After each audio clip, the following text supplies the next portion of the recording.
How to fix TikTok message not sent problem. So if you're trying to send a message on TikTok and if you're not being able to send the message, then what you need to do is first check your internet connection. Once you've checked your internet connection and if it's stable, you need to open up your Play Store. Once you open your Play Store, now you need to simply go for the search and then search for TikTok.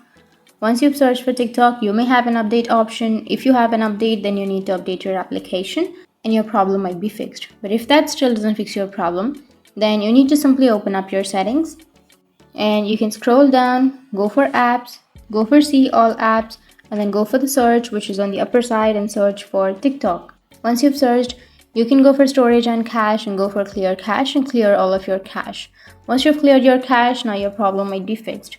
But if that still doesn't fix your problem, then you need to simply uninstall the application and then again install it from your Play Store or your App Store. And once you've installed, you need to restart your device. So simply tap and hold on to that power button and you will have restart option. Tap on restart and once you've restarted, your problem will be fixed. So that's how you can fix the TikTok message not sent problem. And if you have any questions, feel free to comment below. Thanks for watching.